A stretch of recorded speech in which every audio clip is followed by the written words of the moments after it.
मेरे साथ पूर्व केंद्रीय विदेश मंत्री सलमान खुर्शीद साहब हैं। कांग्रेस के आप बड़े नेता हैं। ईरान के सुप्रीम लीडर के इंतकाल के बाद आप एम्बेसी पहुंचे हैं।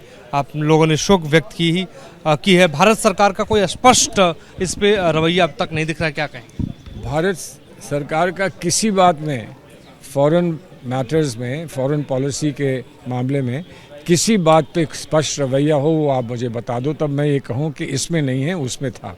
किस चीज़ में स्पष्ट रवैया है हमें तो समझ में नहीं आता है। कौन दोस्त है, कौन दुश्मन है, कौन साथ है, कौन साथ नहीं है, कहीं नहीं समझ में आता। जब भी कोई बड़ी बात होती है तो ना भारत की सरकार कुछ बता पाती है और ना ही कोई कहीं और से पता चलता है कि भारत की सरकार ने कोई कारगर बात की है और कोई किसी सही दिशा में भारत को ले जाने का प्रयास किया है। कहीं पता नहीं चलता तो इसमें क्या पता चलेगा। पुस्तिका में क्या लिखा आप लोगों ने?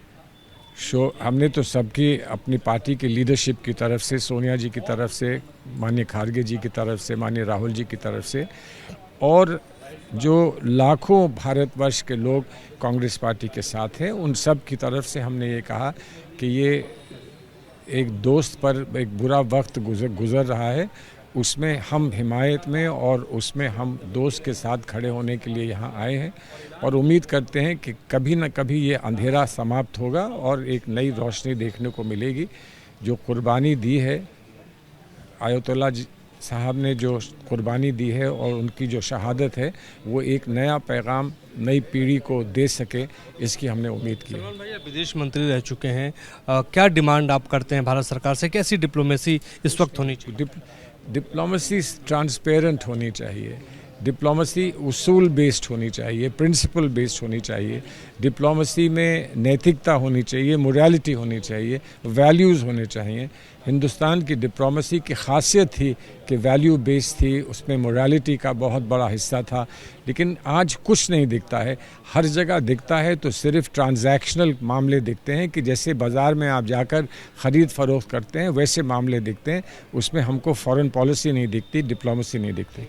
कांग्रेस के मीडिया चेयरमैन पवन खेड़ा साहब खास बातचीत के लिए मेरे साथ मौजूद हैं। इस वक्त हम ईरान के एम्बेसी में मौजूद हैं और खामनेई साहब की जिस तरीके से इंतकाल हुआ, आप संवेदना प्रकट करने के लिए आए थे, किस तरीके से देखते हैं आप? खामनेई साहब की कुर्बानी हुई, बीच रमज़ान के 10वें रोज़े पे हुई, इज़राइल और अमेरिका के हाथों हुई।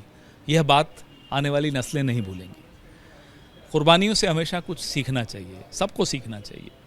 और जो हज़रत इमाम हुसैन इब्न अली का संदेश रहा है उनकी जीवन में, उनकी शहादत में, उस संदेश को भी हमें कभी नहीं भूलना चाहिए। ईरान के लोगों के साथ हम खड़े हैं इस मुसीबत की घड़ी में। पुरानी सभ्यताएं हैं, दोनों सभ्यताओं के पुराने रिश्ते हैं। उन रिश्तों को सरकारें आती रहें जाती रहें, वो नहीं हट सकते, वो रिश्ते ख़त्म नहीं हो सकते। उन रिश्तों में नई जान फूंकती रहनी चाहिए, हर पीढ़ी को फूंकनी चाहिए। हम वही काम कर रहे हैं। साहब, इसमें कोई दो राय नहीं कि ईरान हमारा सच्चा साथी है और सच्चा साथी पिछले सालों में रहा है, दशकों में रहा है। भारत सरकार के रवैये को लेकर किस तरीके से देखते हैं? यह बात किसी को नहीं समझ में आ रही कि एक गैर कानूनी जंग की निंदा क्यों नहीं कर पा रहे प्रधानमंत्री। यह बात लोगों को नहीं समझ में आ रही कि सुप्रीम लीडर आयतुल्लाह खामेनेई की शहादत पे एक शब्द शोक का प्रधानमंत्री के मुंह से क्यों नहीं निकल रहा। ये सवाल आने वाली कई पीढ़ियों को टीसते रहेंगे, मन में उठते रहेंगे, इसका जवाब नहीं है। पुस्तिका में क्या लिखा आपने? क्योंकि मैं देख रहा था तस्वीरों में कि आप ही उस पर शोक प्रस्ताव पे लिख रहे थे। यही लिखा कांग्रेस पार्टी की तरफ से, हिंदुस्तान की तरफ से, ईरान के एक एक शख्स के नाम पे ये संदेश कि आपके साथ हम खड़े हैं। ये कुर्बानी की घड़ी है, मुसीबत की घड़ी है, हम आपके साथ खड़े हैं। एक आखिरी सवाल कि भारत सरकार का कोई स्पष्ट रवैया तो दिखाई नहीं दे रहा है। कांग्रेस पार्टी क्या डिमांड करती है और कांग्रेस पार्टी किधर डिमांड करोगे आप? इनसे क्या डिमांड करोगे जो इतनी दबाव में रहते हैं, जो हर चीज़ अमेरिका और इजराइल से पूछ कर करते हैं? उनसे आप मांग भी क्या लोगे? इनसे अब मांगना बंद कर दीजिए। थैंक यू सो मच आपसे बातचीत करने के लिए। पवन खेड़ा साहब इस वक्त ईरान के एम्बेसी पहुंचे थे। अशोक प्रस्ताव की जो पुस्तिका है उस पर उन्होंने हस्ताक्षर किया है। पवन खेड़ा के साथ सलमान खुर्शीद, जो देश के पूर्व विदेश मंत्री रह चुके हैं, वो भी मौजूद थे। पवन खेड़ा साहब का यही कहना है कि आने वाले वक्त में जिस तरीके से ईरान के ऊपर हमला हुआ है उसकी वो मजम्मत करते हैं और खामनेई साहब की जिस तरीके से हत्या की गई है उसकी भी मजम्मत करते हैं। हमारे सहयोगी सीके सिंह के साथ मोहित राज दुबे, एबीपी न्यूज़, दिल्ली।